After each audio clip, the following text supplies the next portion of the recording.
Good afternoon, everyone. My name is Maika Sanderson, and I work in USDA Agricultural Marketing Services Grant Division. And I specifically have the pleasure of working on the Farm and Food Workers Relief Grant Program.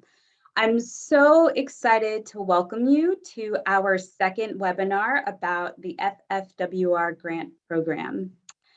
As we wait for folks to kind of join in on today's webinar, I would love to encourage folks to introduce themselves using the chat function that's found at the bottom of your screen.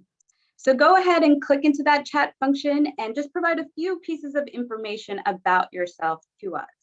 So we would love to know your name, your organization, your geographic location, and what eligible worker population do you intend on targeting with the program that you're designing for the FFWR grant program?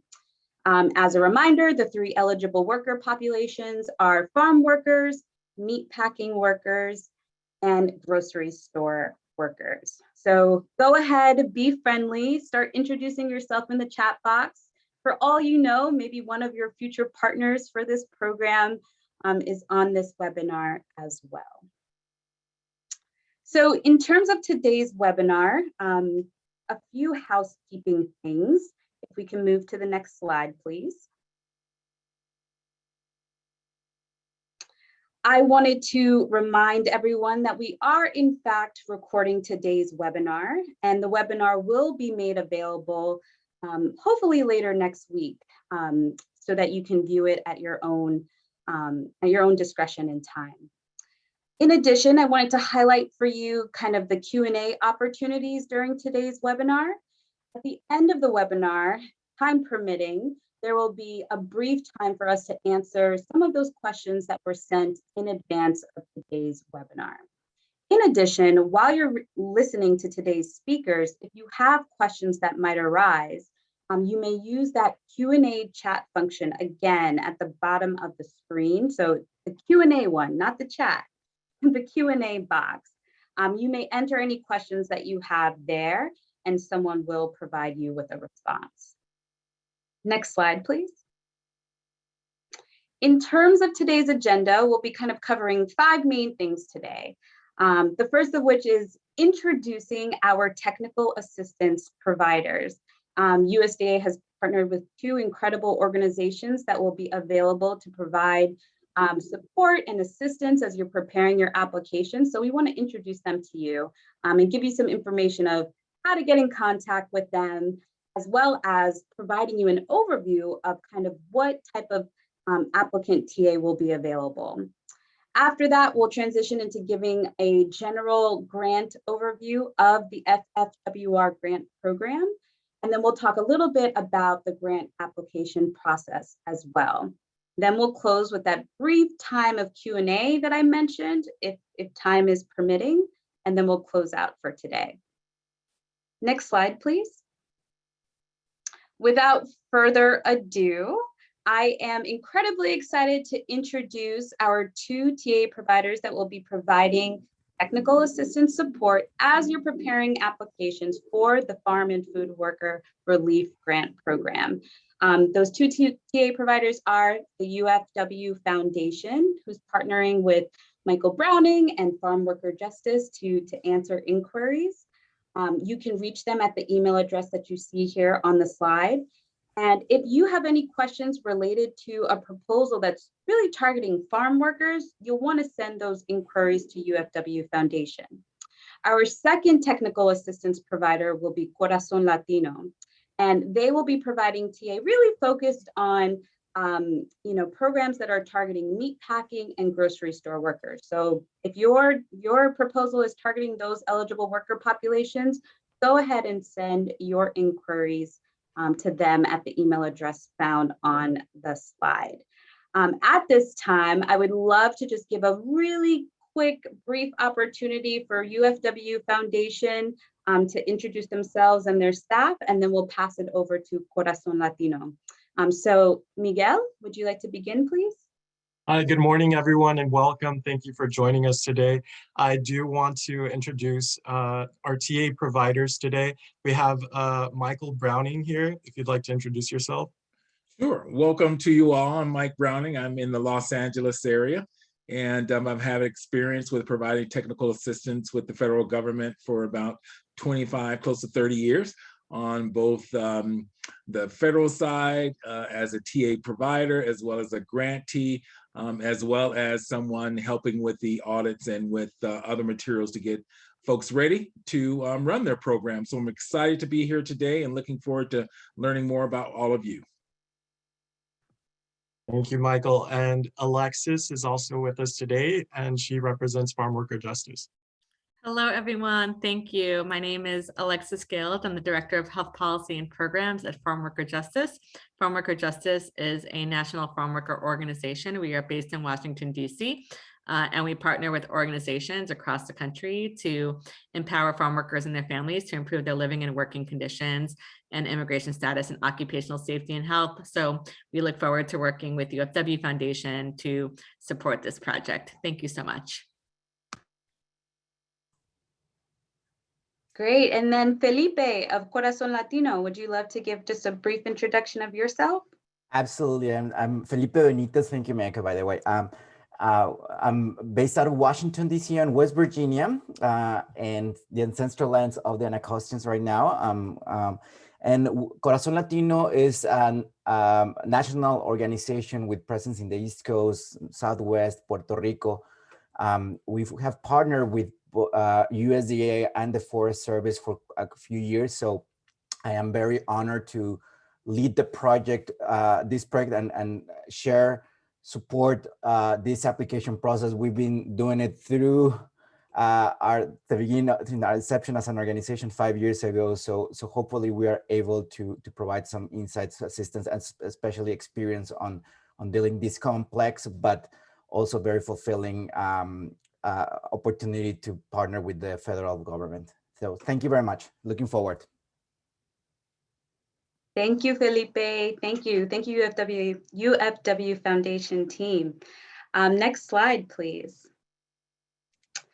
So a few quick things for you all to kind of keep in mind as you are engaging with the TA providers and preparing your applications. One thing to keep in mind is that while the TA providers are there to provide support and help and kind of highlight key considerations that you'll want to take into account as you're putting together your application and trying to design a competitive and successful program that achieves the objectives of the FFWR grant program, our TA providers will not write applications for you, nor will they be able to design your program or review a full grant application. So we just want folks to kind of keep in mind there are kind of limits to how much they'll be able to really deep dive into your application. But in the next slide, they will go into the different types of services and support that they can provide you that will be incredibly helpful as you're trying to design a competitive and successful program. The other thing to keep in mind is that, by virtue of simply engaging with one or more of the TA providers, this does not impact your application's competitive standing in the USDA AMS panel review, nor does it impact your chances of being selected as an awardee for an FFWR grant.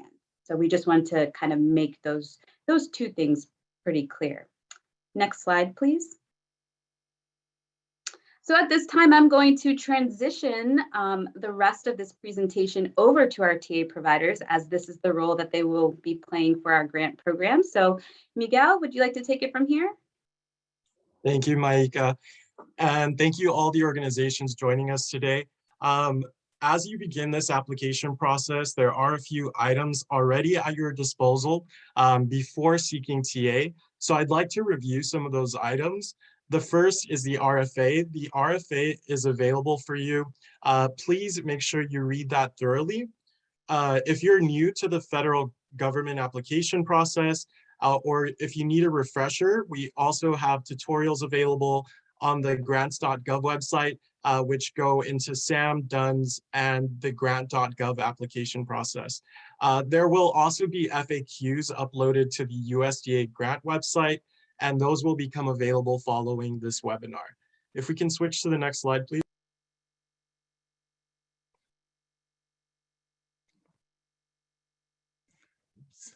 You're muted, Miguel. Let's talk about some of the ways technical assistance providers can provide help. Thank you, Michael. We'll provide assistance with understanding general grant requirements. We'll be providing feedback on your organization's capacity, including financial systems that may be needed to fulfill this grant. And we'll answer questions directly related to the RFA instructions. TAs can also help facilitate potential partnerships if you're not planning on potentially applying directly for this grant, but may find a partnership with an organization that is. And we'll be assisting with uniform guidance on the DUNS, SAM, and grants.gov registration process. If you can switch over to the next slide, please. Now, there is a distinction between TA and some of the troubleshooting or some of the technical issues you might run into on the DUNS, SAM, or grants pages. So we'd like to provide some numbers here, which you can contact if you're having any of those particular technical issues with these sites. There are dedicated numbers to DUNS and SAM available on your screen. And we will also be providing those on our TA webpage for your future reference. DUNS and SAM numbers are available from Monday through Friday, 8 a.m. to 8 p.m. And the grants.gov contact line and email is available 24/7. Next slide, please. So let's talk a little bit about the actual program. So this program provides approximately $665 million in funds. From these funds, $20 million have been set aside specifically to serve grocery workers. Any grant recipients will have a period of 2 years to distribute whatever award they receive. Next slide, please. So who's eligible? This program is open to state agencies or those part of state governments, tribal entities or those part of tribal governments, and nonprofit 501c organizations. Grant recipients will be providing $600 flat rate disaster relief payments to farm workers, meatpacking workers, and or grocery store workers to defray the costs associated with COVID-19. We will refer to recipients in future slides as beneficiaries. Next slide, please. So who are eligible applicants? Eligible applicants would have experience providing support or relief to farm workers, meatpacking workers, or grocery store workers. Some examples being PPE distributions, the hosting of COVID-19 vaccine outreach clinics and outreach operations, and providing financial assistance to these groups. Next slide, please. So one important thing to highlight is that under this RFA are 2 separate projects, one specifically to support farm workers and meatpacking workers, and the other will be providing support to grocery store workers as a pilot project. If you're an applicant planning on applying for both project types, you will need to submit a separate application for each project. Next slide, please. So we'll talk first about the farm and meatpacking workers project. There's a minimum of $5 million awarded in grants and a maximum of $50 million. There is an exception to the $50 million maximum. If your application can demonstrate a national reach, which means working across multiple states, as well as in partnership with smaller farm worker organizations or meatpacking worker organizations, you can apply for or request additional funds to that $50 million maximum. And a justification for the funding amount should be included in your project narrative. If you are an organization requesting more than that maximum, You should have the capacity to work with numerous partners on the ground, also be able to estimate what population you will be serving. Next slide, please. So those applying to the farm and meatpacking worker project must demonstrate that they have strong communication with farm workers and or meatpacking workers, including those with low English proficiency and in hard to reach populations. Applicants should also have the organizational capacity and systems to distribute these funds, as well as the appropriate fiscal controls to ensure that only eligible beneficiaries receive these funds. I'd also like to note that the award size will vary based on the number of eligible workers each organization proposes to serve. Next slide, please. The grocery store workers project under this RFA is a pilot project with $20 million available to fund one or more grants.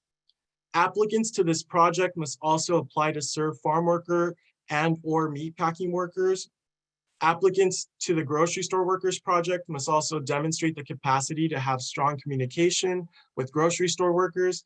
And as mentioned in the previous project, the ability to responsibly issue those funds to ensure that only eligible beneficiaries receive these funds. Next slide, please.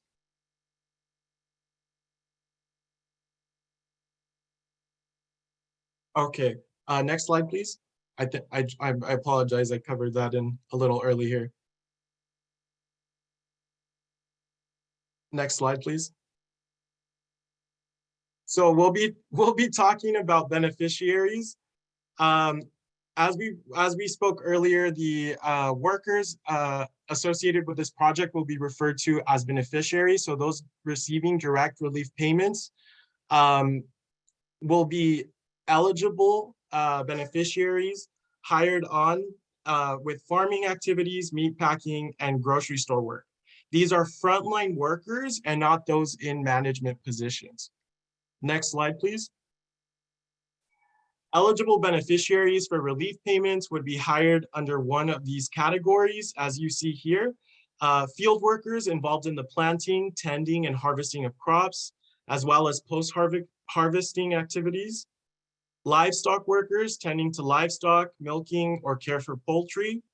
And meatpacking workers, or those engaged with the slaughtering or processing of meat or poultry, including packaging. Next slide, please. And finally, grocery store workers, or those employed in frontline or first-line supervisory roles would be eligible for this program. There are more details about the roles within these categories, including standard occupational codes that go into detail about what tasks within these categories would qualify to be an eligible beneficiary, and those are available on the RFA. If we can turn to the next slide, please. And I'd like to once again introduce Michael Browning, who will be talking to you about the requirements within your organization to be able to fulfill this grant. Thank you, Miguel, and welcome to you all. Bienvenidos a todos.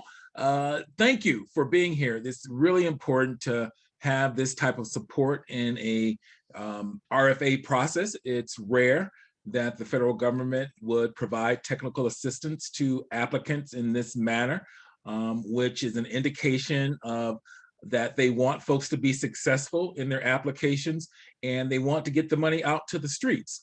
And this opportunity for providing technical assistance is really important to help folks really, first of all, understand that this grant is for them or not, and whether or not they can partner with someone else to get the money into the hands of our constituents in our various states and land. So it's a really great opportunity for you all to get some questions answered and to get some guidance. And it's going to be some guidance that will be consistent across the board. So no one is going to get an upper hand through the TA process, but what you will get is some standard responses and some troubleshooting.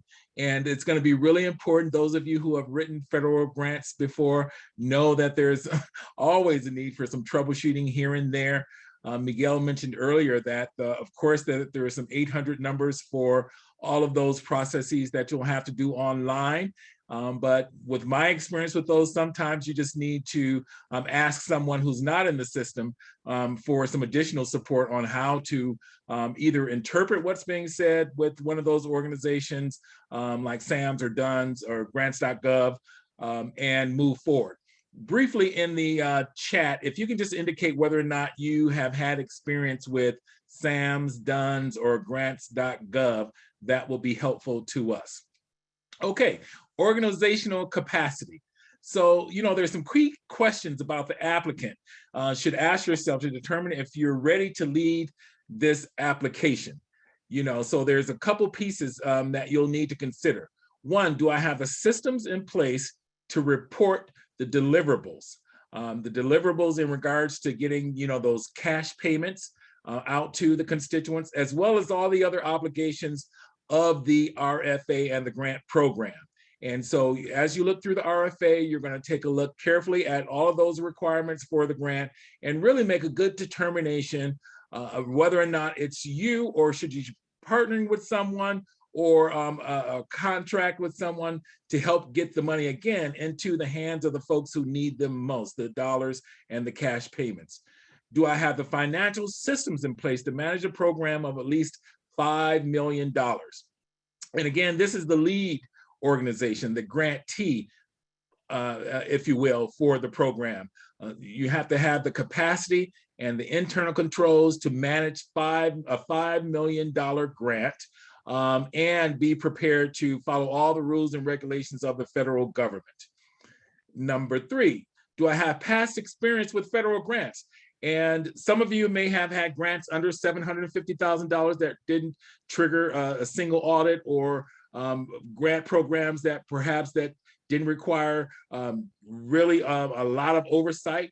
But because of the fact that this is a grant program that's awarding cash payments, it's going to be a very stringent oversight process to ensure that, again, the taxpayer dollars, the funds that Congress awarded to this program, and general accountability, that the funds are used in a manner that's they were intended to. So it's really important for you to have some experience with federal grants and their oversight process.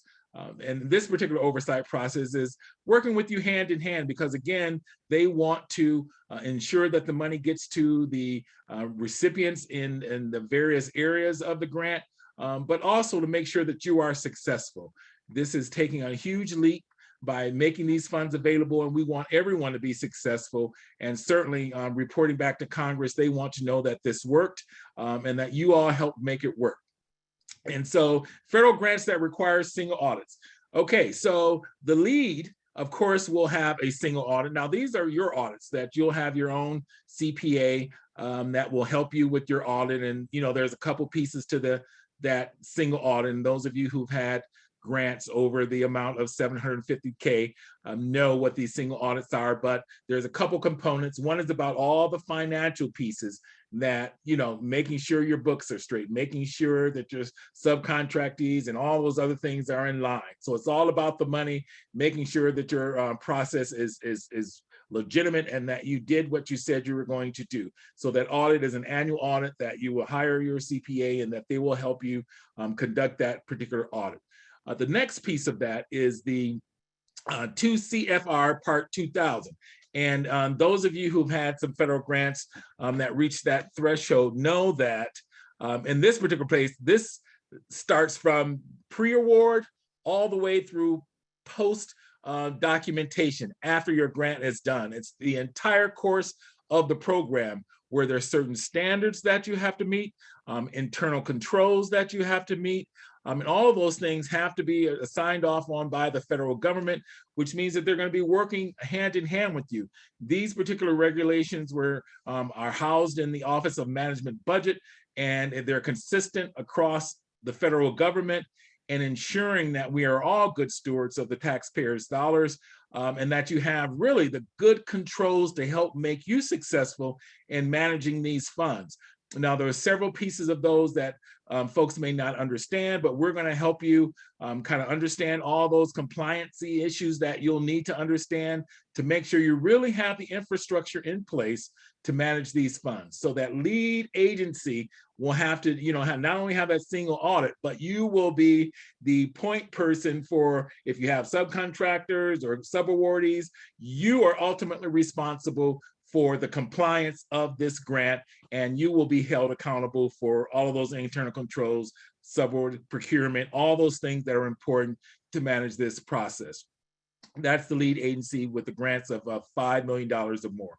Subrecipients. So, you may see that you want another agency that you want to contract with to help you with this program.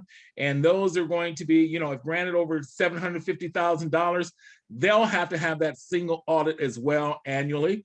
And that, again, you want to make sure that you're monitoring that subrecipient in a way that's going to be effective for you in reaching your ultimate goal.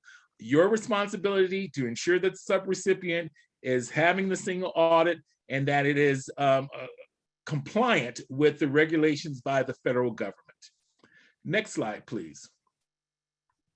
So subawardee and contractors. So there you'll see some language in the information in your RFA about contracting and subawardees. So a subawardee is under the main grant, which means that you'll have a lead grantee, and then any awards under that that's passed through to a subrecipient, that's the sub award that you are ultimately responsible for. So you select who they are and how you're going to manage them, but it has to be accordance to the guidelines from the federal government.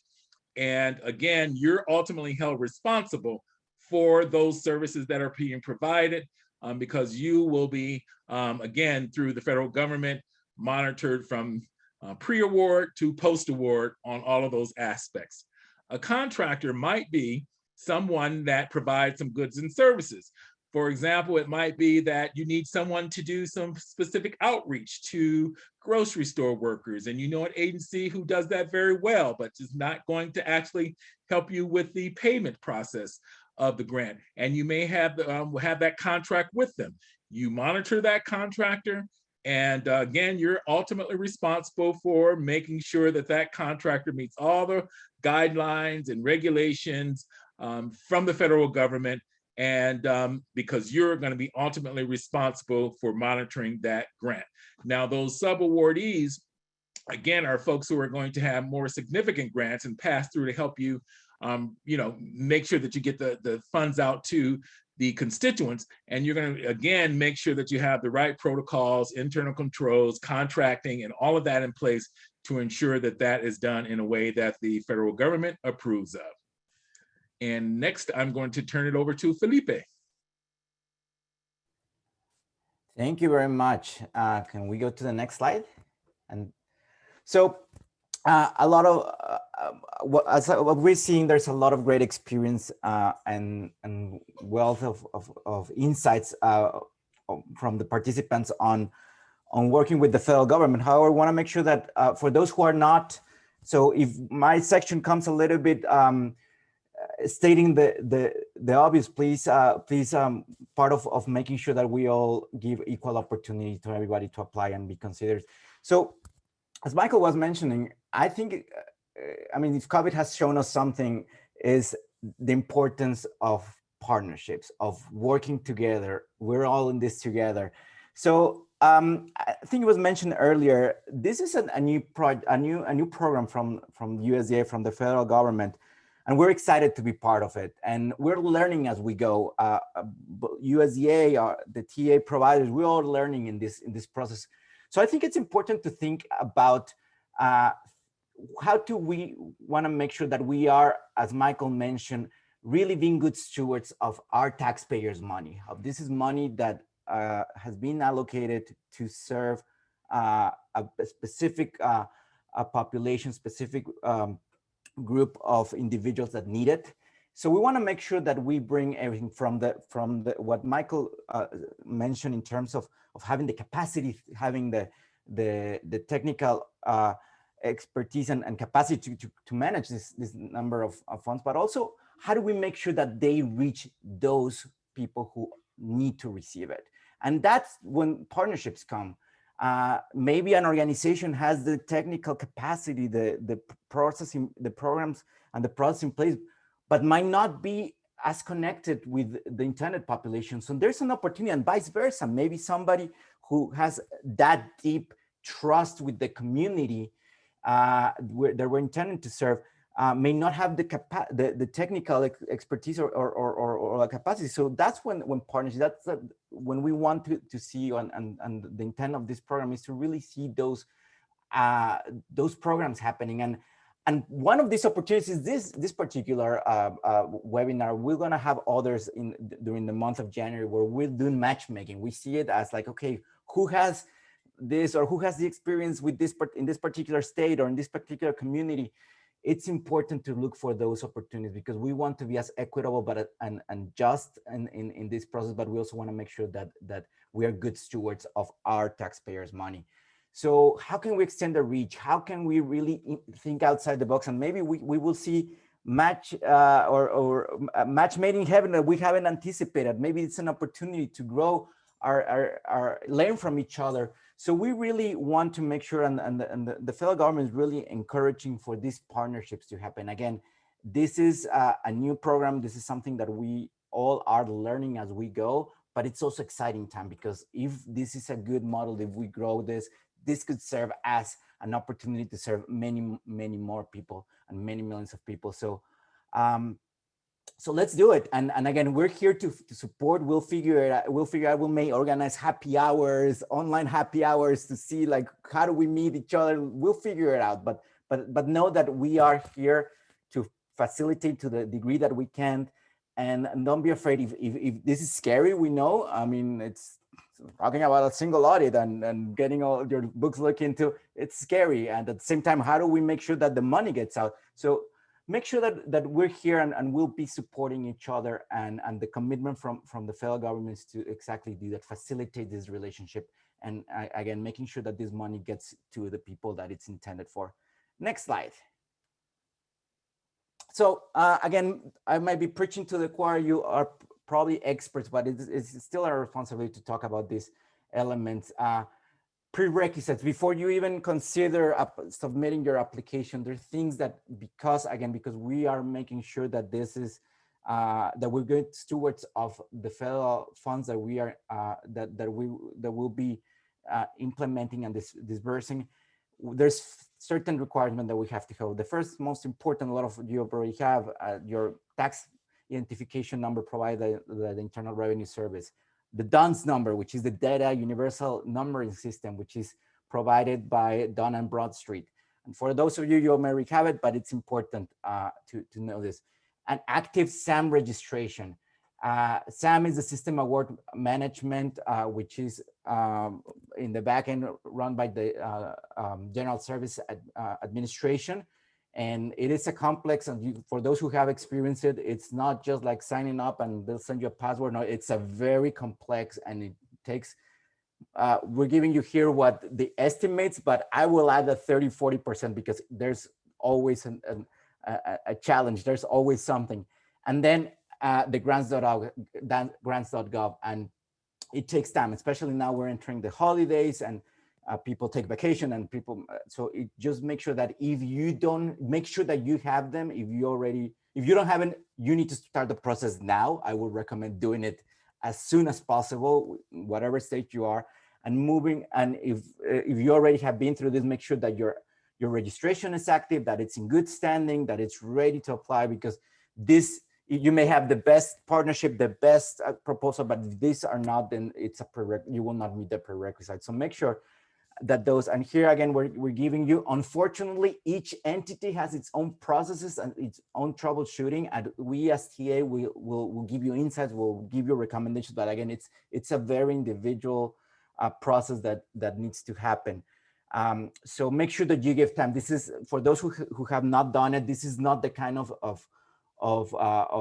activities that you want to leave for the last minute or a few days before the grant. No, you need to have them really well ahead of time to make sure that you are eligible and you fulfill all the requirements. Next slide, please. Again, from a personal perspective, don't get in the grant purgatory. It is important that you do it now, that we start the process now. And just as an example, for the SAM.gov, the award system, there's 3 entities that at least need to look into your documentation. One will be the IRS to validate your tax ID. The second one will be the Department of DUNS, because obviously for your DUNS number. And then the third one, the Department of Defense, who needs to validate what's called a cage number. And so there's 3 entities that don't talk to each other, that don't coordinate among each other, and then GSA will give you the ultimate go ahead. So in my experience as an organization, we were at one point finding the renewal, and there was a discrepancy between the postal, the zip code that was registered in one database versus the other one. This is the zip code that was registered in another base. And that discrepancy put us in a purgatory of at least 3 months, where we actually they were bouncing the ball to each other. No, you have to talk to the other guys. No, you have to talk to these guys. No, you have to figure it out until somebody with the power of overriding and figuring it out and taking that. But that took a long time. So don't take anything for granted. Even if you have done it in the past, make sure you're active. Make sure that starting today that those elements are ready to go. And again, and they all have very good tutorials. They all have, at least on our experience, really great customer service. You just need to be patient. You need to be persistent, and you need to be and patient. Again, if not great, but know that it is a very, very complex and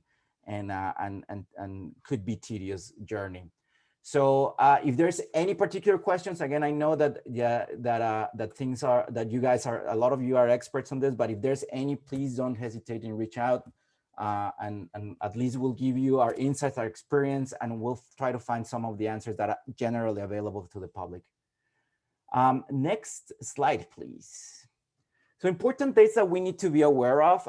We're starting as of today the technical assistance provided by our great partners of UFW Foundation and ourselves, Corazon Latino, until 5 p.m. on February 7, 2022. It's just a day before the application is due. Application is due, as you see there, midnight or a minute before midnight on February 8th. And we're going to be having an awards announcement in the summer of 22. So we'll see. Again, we're learning. We're going through a process of how this is going to be moving forward. But this is roughly the timelines and important dates to keep in mind. Next slide, please. After this webinar, and since you're registered, you will receive a survey that will get us some initial information also to help you serve better, especially if you should need technical assistance. Also for us to figure out, find any matchmaking opportunities. So please be in the look and please make sure that you respond. For us, for the government, for the federal government, for USA, it's very important to have this information so we can, again, help you in this process, make sure it's as efficient as possible, and also help us learn for future projects. Next slide, please. Please submit your survey responses once you receive the email. For those organizations that are serving farm workers, here's the URL where you will have this information. Also, USDA has really good resources, which will include FAQs, webinars, links. All the information should be also in USDA FFWR website. And we have in January some additional webinars in the making. We're still trying to figure out the exact dates, but be in the lookout for that. And also, before everybody starts leaving for their holiday vacations, we'll be sending you a newsletter with some information, including links to the links that we're sharing here, presentation recording, and other resources that may be helpful for you in this process. Next slide, please. Yes. Again, if you have questions, contact us. Feel free to reach out to us. We have the commitment and the capacity to respond in a timely manner. We will do our best. And again, with the parameters that were established earlier, this is the opportunity. So I think that's my cue to pass it back to probably Miguel. Gail, before you jump in, I just wanted to share one thing with the group. So one thing to quickly clarify about the relief payments that will go out to eligible workers. At this time, there isn't any kind of prescription or specificity about what form those payments are going to go out in, whether they are cash payments, checks, etc. So please stay tuned to the FAQ document that, if not posted today, would be posted next week. An FAQ regarding that particular point will not be in the first release of the FAQ, but will be in a future release of FAQ. So I just wanted to make sure that folks were clear on that point. So Miguel, I'm sorry for stealing the show for a second. It is back to you. Thank you, Maika. I do want to point out, we did provide the emails where you can reach out to TA. This PowerPoint will be available again on the USDA website. And we also provided the technical assistance website that the UFW Foundation has created, which also will have resources for you. Expect a newsletter in the coming week as well, with information on some of these additional resources and some of the follow-ups to your questions today. I do see the Q&A has been populated by a lot of your questions. We do have some answers coming through, but Michael and I will be answering some of the questions that we've received. If we can go to the next slide, please. Yes, thank you, Miguel. Mika, one question before we move into these set questions.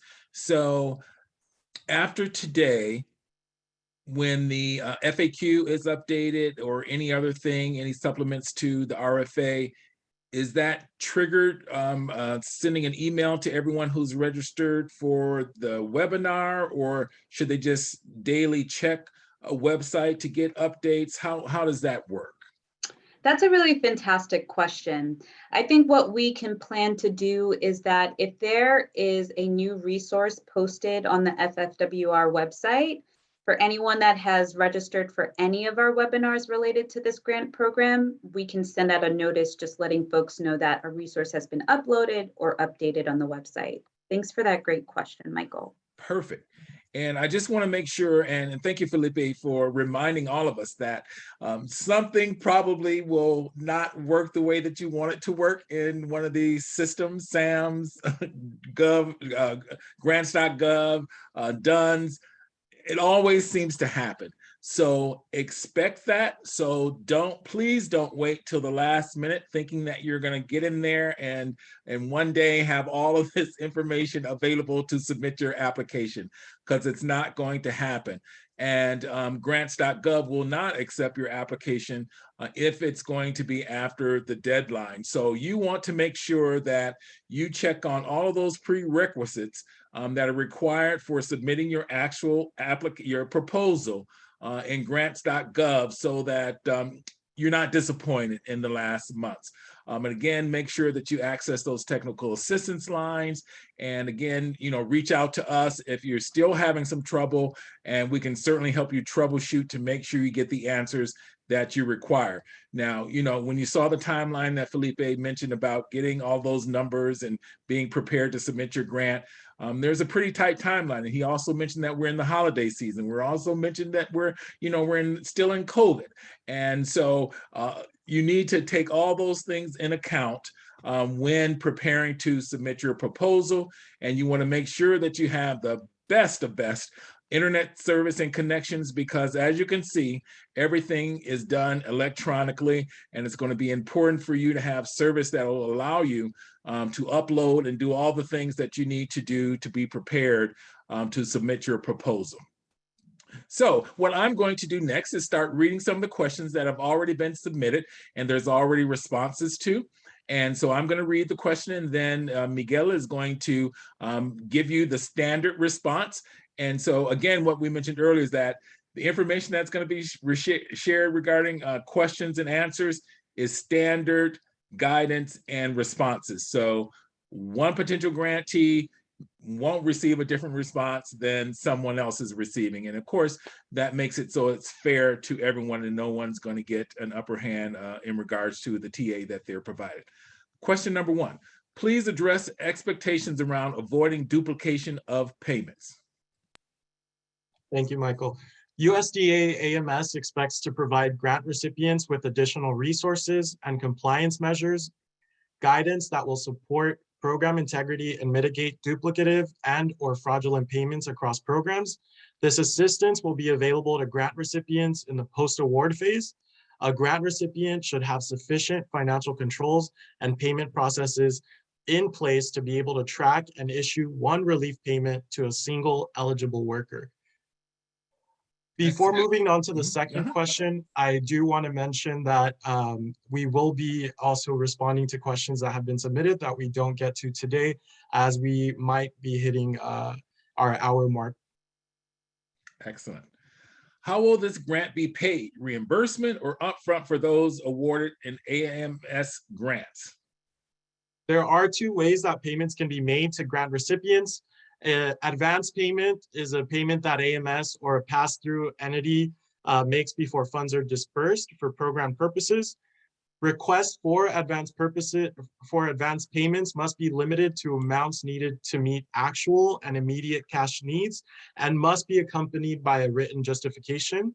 The other is reimbursements. So reimbursements are transfers of federal funds to recipients after the recipient pays out funds for approved project activities.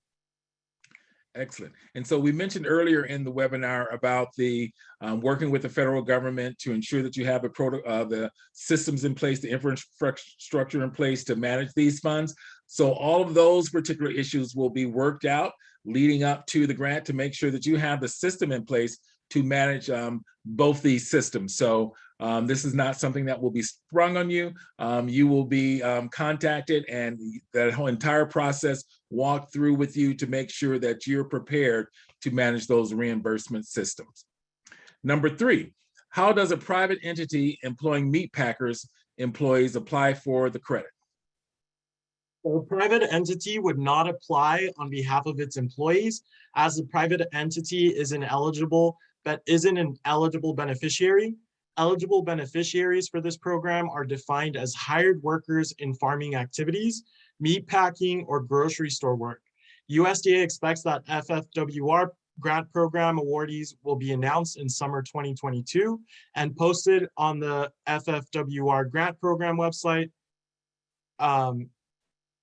In 2022, eligible workers may use this list to identify and contact the appropriate awardee for more information regarding how to request a relief payment and when relief payments will be available. And that's it. Excellent. And next, are H-2A visa workers included in this program? If a person meets the definition of hired worker, that person qualifies as a program beneficiary. Hired workers are defined by the National Agricultural Statistics Service, NASS, as anyone other than an agricultural service worker who was paid for at least 1 hour of agricultural work on a farm or ranch or in a meat processing facility. Next slide. When is the start date for the application? The RFA open date was November 10th, 2021, and applications are due by February 8th, 2022 by 11:59 p.m. Eastern Time. Section 2.3 of the RFA currently states that the project start date for this grant is May 3rd, 2022, and the end date is May 3rd, 2024. Please note that project start date is contingent upon the formal application review period. These dates may vary based on programmatic needs. And next, what is a $600 flat rate payment? So applicants interested in designing a program to disperse COVID-19 relief payments to farm workers meatpacking workers, or grocery store workers must structure payments as a one-time $600 payment. This is a benefit that is released once per verified eligible worker. This is not a renewable or annual benefit. Once a worker has been verified as eligible, the worker is to receive a single $600 payment to be released in a single financial transaction. Is there a maximum amount that may be allocated to administrative costs in a proposed budget? AMS requests that applicants submit budgets reflecting reasonable, allowable, and necessary expense to implement a scope of work that achieves the intent of the FFWR grant program. USDA AMS expects that at least 80% of an FFWR grant budget will be allocated to the $600 one-time relief payments to farm workers, meatpacking workers, and/or grocery store workers. And this expectation will be communicated to competitive review panels. Excellent. Our next slide. And I believe that wraps up the questions that were prepared. I think we've, there you go. You need to repeat that, Miguel. Yeah, so we've reached kind of the end of the Q&A here. For those of you that have continued to submit questions, we will be reviewing those questions and providing answers in a timely manner. But I do want to take this time to thank all of the organizations and groups that have joined us today, as well as our presenters today. I hope this has been a valuable resource of information for you to get started on your application. And I look forward to the weeks ahead. Thank you all for joining us. And if we can go back to the slide with the contact information. There you go.